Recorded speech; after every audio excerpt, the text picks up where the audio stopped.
le choc l'a propulsé à plus de 10 mètres de la route, commentait Martin Hennessy, témoin oculaire des faits du 10 mai. Ce jour-là, dans le quartier londonien d'Earl's Court, un membre de la garde rapprochée de Sophie d'Édimbourg a renversé, à moto, Hélène Holland.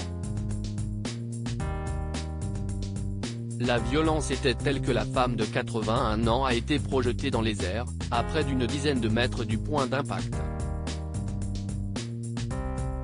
Si les pompiers sont intervenus rapidement pour soigner la victime, celle-ci a succombé à ses blessures, au cerveau, mais aussi à de nombreuses fractures, après 2 semaines d'une vaillante bataille contre le coma.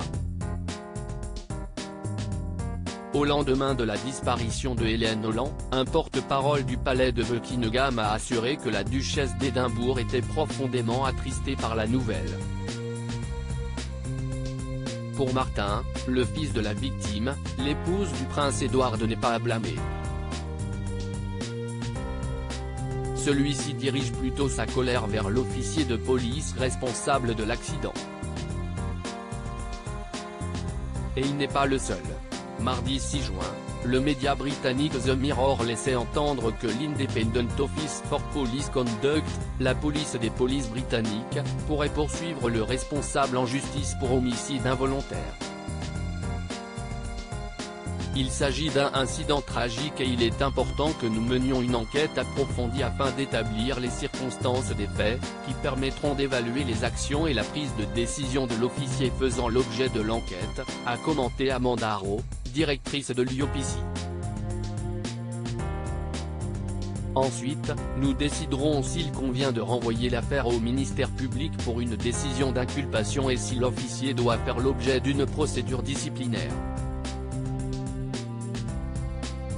Supérieur à couronnement Charles III, la famille royale salue la foule depuis le balcon de Buckingham Palace, sans le prince Harrison fils milite pour une réforme des officiers motocyclistes. Pour Martin, le fils endeuillé de Hélène Holland, la bataille ne s'arrête pas là. À la suite du tragique événement qui a causé la mort de sa mère, il a appelé à des réformes radicales concernant la manière dont les cortèges de police sont gérés. Lors d'une visite sur les lieux de l'accident, au croisement de Cromwell Road et Warwick Road dans l'ouest londonien, ce mardi 6 juin, le fils de la victime a accusé les motocyclistes de mettre en danger les passants lorsqu'ils conduisent pour dégager la voie aux véhicules qu'ils accompagnent, comme ce fut le cas avec l'épouse du prince Édouard. Reste à espérer que, au terme de l'enquête menée par l'IOPC, les demandes de Martin puissent être entendues et que les incidents de la sorte ne restent que de douloureux souvenirs, pour lui, comme pour la duchesse d'Édimbourg. Article écrit en collaboration avec 6 Médias Crédit Photo, agence.